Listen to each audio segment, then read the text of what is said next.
Today we'll be looking at kind of an interesting thing from Shuttle. This is an NCIX exclusive in Canada right off the bat, and this is the SH61R4. So what is an SH61R4 exactly? Well, it's a Shuttle X PC.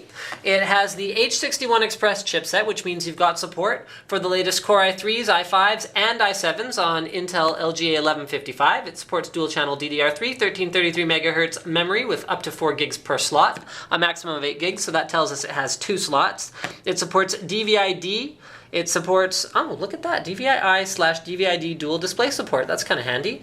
So dual display support on a little bare bones like this means that this will be great for an office machine. What else do we have here in terms of the features and specifications? It has USB 3, which is awesome given the value style product positioning of this particular guy right here. 5.1 audio, as well as a 250 watt power supply, 2 3.5-inch bays for expansion, and 1 5.25-inch bay for expansion. So this is an XPC from Shuttle. That means this is a bare bones machine. Now, I actually did a build guide for Shuttle XPC systems on my NCIX.com channel. So if you want to know how to build a system in one of these, then you can check that out. But I'm just going to give you a brief outline of what all you will need. So you're going to need the bare bones unit itself. As I mentioned before, this ships with a 250 watt power supply. It also has a bunch of onboard connections, which means it does have a motherboard. And finally, as you can plainly see, it also has a case. So a Shuttle Barebones is basically a case, a motherboard, and a power supply that are all specially designed to work together properly. So what you will need is a CPU, you will need memory, you will also need any expansion cards that you intend to add to it. And finally, you will need drives. So let's go ahead. Actually, you know what? Let's look at the outside of the unit a little bit first. So the casing itself is awesome, considering that this is a value unit. This is an aluminum, like a brushed aluminum anodized finish on here that looks just outstanding. Can you see it in the light okay? Yeah, it looks really, really sharp. And then on the front of the SH61R4, we've actually got, okay, let me just take that off there. We've got a nice shiny plastic piece, then we have a 5.25-inch bay cover. So there you can put any 5.25-inch device that you see fit. On the front we've got our power switch, and then we also have 2 USB 2.0 ports, a headphone jack, and a microphone jack. Let's go around to the back of the unit where we will find ventilation, so you can see the heat pipes running up through the cooler. We've also got screws for mounting the cooler to the back. We have 2 PCI expansion slots. Remember, this is a custom form factor. So you get 2 expansion slots in a very similar form factor to something like Mini ITX, which gives you only 1 expansion slot. Next, you find your 5.1 audio out, 1, 2, 3, 4, 5, 6 USB 2.0 ports, gigabit Ethernet, a clear CMOS button. Check that out. You got a clear CMOS button on a value H61 bare bones machine from Shuttle. That's awesome. That's a great feature. You got 2 USB 3.0 ports, and this right here, that is the selling point. So this makes it pretty much the ultimate office machine because you can use those 2 DVI ports. I don't think I've ever seen 2 DVI ports natively on the back of a board. Now this is DVI-I, which means it has all of the digital connections as well as the analog connections. You see the little dots around the outside?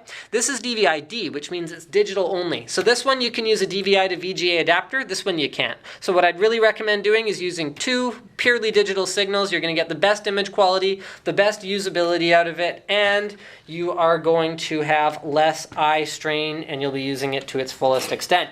Okay, looking at the inside, here is our 250 watt power supply.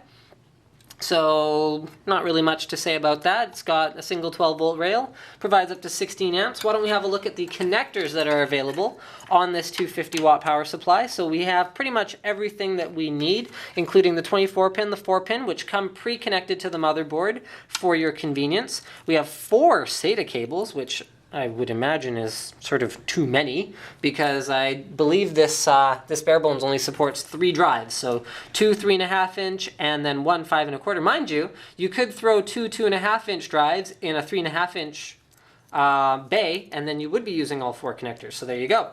We also have 2 4-pin Molex, as well as 1 4-pin floppy, and a PCI Express plug. So that means you could take something like a GTS 250 or even a GTS 450, throw it in here. Remember, a good 250 watt power supply is still perfectly capable of powering a low end or like a low to mid-range graphics card. I wouldn't go throwing like a GTX 560 or anything like that in there though.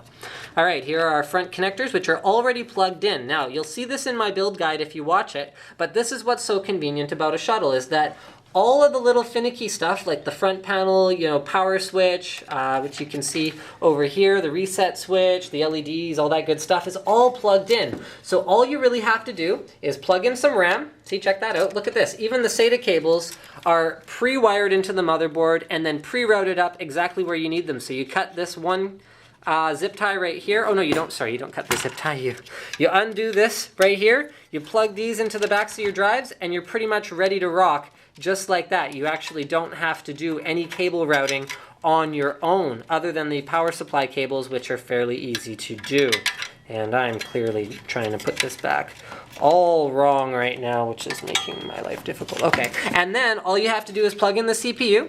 So you take out the push pins here, you take out the screws at the back of the unit here, right there, and then you plug in your CPU, you plug in your RAM, you plug in a graphics card if you see fit, and you are done. Now, as far as the graphics card is concerned, check this out for expansion on like a Value H61 Barebones. We've got a PCIe 16X and a PCIe 1X. Those are very good expansion options. You can throw a graphics card in there, you can throw whatever you want in there. Probably most people will put nothing in there because this is more like an office style machine. As I mentioned before, it does support Core i3, Core i5, and Core i7 processors, although because of the H61 chipset, you are not going to have support for overclocking. So if you're using like a K-series processor, you're not going to get the most out of that K-series processor with a little barebones machine like this one. Got a nice heatsink here on the VRM, so I wouldn't worry too much about any cooling problems. And you can actually see, speaking of cooling, that the whole unit is cooled by 3 heat pipes coming off the CPU cooler into an 80mm fan that runs and blows all of the air directly.